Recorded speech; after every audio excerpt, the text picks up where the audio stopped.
Hello friends, welcome to Gowri's home. இன்றைக்கி நம்ம என்ன பண்ண போகிறோன்னா பொங்கல் வைக்க போகிறோம். என்ன பொங்கல் வைக்க போகிறோம், திடீர்னு இன்றைக்கி என்ன விசேஷம் அப்படின்னு நீங்கள் நினைப்பீங்க.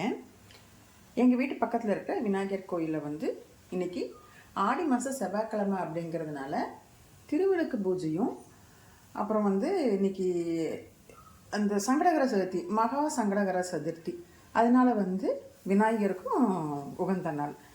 அதனால் இன்றைக்கி திருவிளக்கு பூஜை வைக்கிறதுனால ஆளுக்கு ஒவ்வொன்றும் ஷேர் பண்ணி பண்ணுறாங்க. என்னையை வந்து கொஞ்சம் சக்கரை பொங்கல் வச்சு தர சொன்னாங்க. அதனால் சரி சக்கரை பொங்கல் வச்சு கொடுத்துர்லாம் விநாயகருக்கு இன்னைக்கு அப்படின்னு சொல்லி சக்கரை பொங்கலுக்கு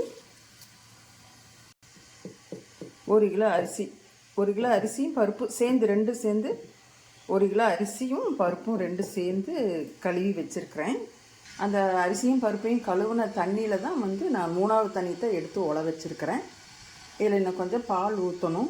அது வந்து சாதம் கொதிக்கும்போது ஊற்றிக்கலாம். சரி, தண்ணி வந்து நல்லா பொங்கி கொதிக்கட்டும். அதுக்குள்ளே நான் மண்டவளத்தை ரெடி பண்ணேன். அரிசியை கழுவி ஊற வச்சு நல்லா அந்த கல் மண்ணெல்லாம் போகிற மாதிரி அரிசி வச்சாச்சு. உலை கொதிக்க போகுது. உலை கொதிச்சதுன்னா அப்படியே போட்டுடலாம். அடுத்தது மண்டபத்தை அப்படியே பொங்கல் தண்ணி பொங்கல் பொங்க போகுது. எந்த பக்கம் பொங்குதுன்னு தெரியல. சாதாரணமாக தான் வைக்கிறோம், இருந்தாலும் வந்து ஒரு ஆர்வம். சரி எப்படி பொங்குதுன்னு பார்ப்போம். பொங்க போகுது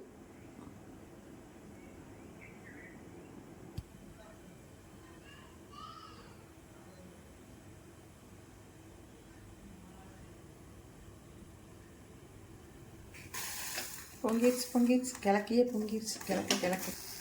கிழக்கு பக்கமாகவே பொங்கல் பொங்கிருச்சு. ரொம்ப சந்தோஷம்,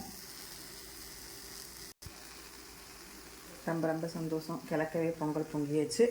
அடுத்து நம்ம அரிசியை போட்டுடலாம். தண்ணி உள்ளேருந்து எடுத்துடலாம்.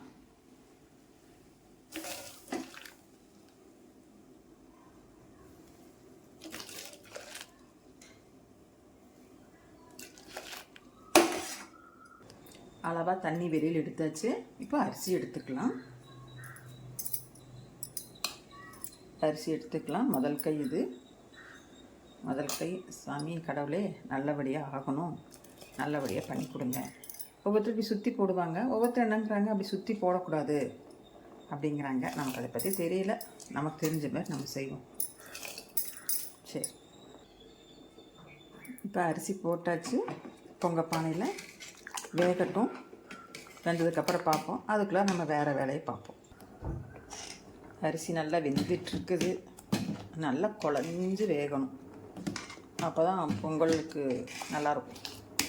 நல்லா குழஞ்சி மண்டபத்தை நல்லா சுத்தமாக நல்லா தட்டி வச்சாச்சு. சாதம் வெந்த உடனே போட வேண்டியது தான். சாப்பாடு அப்படியே ததப்புதான் கொதிச்சிட்ருக்குது. அதில் வந்து ஒரு 1/4 லிட்டர் பால் ஊற்றுறேன். காய்ச்சல பச்சை பால் தான், அதே கொதிக்குது. பால் போய் நல்லா கொதிச்சுக்கும்.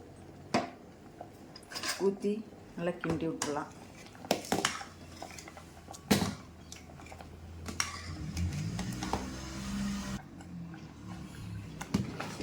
முக்கால்வாசி வெந்திருக்கு. இன்னும் வந்து வேகணும். பருப்பு நல்லா குழையணும், அரிசியும் நல்லா குழையணும். அதுக்கப்புறம் தான் மண்டவளத்தை போடணும். அப்படி இல்லைன்னா எல்லாம் விதையாக நின்றுக்கும் அரிசி.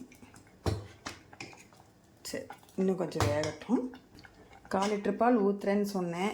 அப்புறம் வந்து எனக்கு 1/4 லிட்டர் பால் ஊற்றினா பத்தாது அப்படிங்கிற மாதிரி தோணுச்சு. அதனால் நான் வந்து 1/2 லிட்டர் பால் வச்சுருந்தேன். 1/2 லிட்டர் பாலையுமே நான் ஊற்றிட்டேன். எதுக்காக சொல்கிறேன் அப்படின்னா, சப்போஸ் இதை பார்த்துட்டு யாராவது செய்ய ட்ரை பண்ணிங்கன்னா அவங்களுக்கு அளவெல்லாம் கொஞ்சம் ஈஸியாக இருக்கும்ல, அதுக்காக தான். இப்போ பாருங்கள், அரிசி வந்து இந்த அளவுக்கு நல்லா வெந்துருச்சு.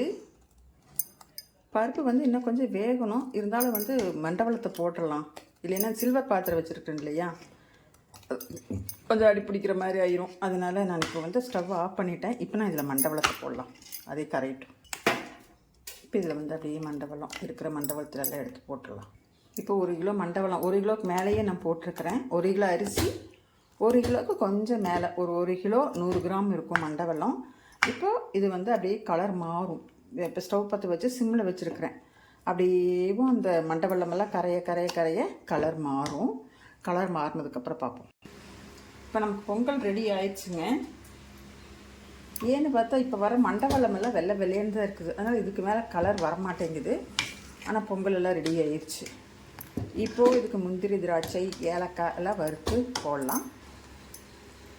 ஏலக்காய் வந்து நான் ஒரு 6 எண்ணெய் எடுத்துருக்குறேன். இப்போ முந்திரி வந்து இவ்வளோ தான் இருக்குது, இருக்கிறத வச்சு பண்ணுறேன். ஏன்னா திடீர்னு சொன்னதுனால என்னால் எதுவும் அரேஞ்ச் பண்ண முடியல. அதேமாதிரி திராட்சை பாருங்கள், திராட்சை வந்து கொஞ்சம் நிறைய இருக்குது, அதனால் கொஞ்சம் நிறைய இருக்கிறத வச்சு பண்ணிக்கலாம். என்ன இருக்கோ அதை வச்சு பண்ணிடுவோம் நிறைவாக. இப்போ நான் பொங்கலுக்கு வந்து இப்போது நான் ஸ்டவ்வை ஆஃப் பண்ணிட்டேன். ஆஃப் பண்ணிவிட்டு இன்னொரு அடுப்பில் வச்சு இது முந்திரி, பருப்பு, திராட்சை எல்லாம் வறுத்து போடலாம். முந்திரி, திராட்சை, ஏலக்காய் எல்லாம் வறுத்து கொட்டி ஏலக்காயெல்லாம் நுணுக்கி போட்டாச்சு. பொங்கல் ரெடி. கோயிலுக்கு எடுத்துகிட்டு போக வேண்டியதாங்க. சரி வந்துங்க, நான் சாமி கும்பிட்டுட்டு அங்கே ஏதாவது வீடியோ எடுக்க முடிஞ்சதுன்னா அதை நான் உங்களுக்கு எடுத்து போடுறேன்.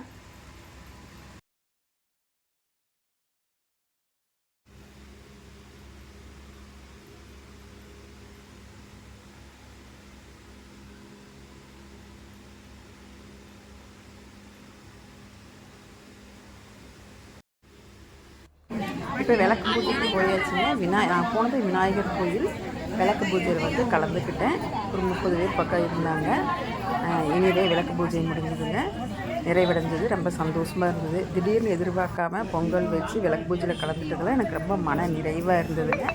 உங்களுக்கும் இதெல்லாம் பிடிச்சிருந்தது அப்படின்னா என்னோடய வீடியோவை ஒரு லைக் பண்ணுங்கள், ஷேர் பண்ணுங்கள். ஏதாவது சொல்லணுன்னா கமெண்ட் பண்ணுங்கள். அப்படியே கௌரிஸ் ஹோம் சேனலை சப்ஸ்கிரைப் பண்ணிவிட்டு பாருங்கள்.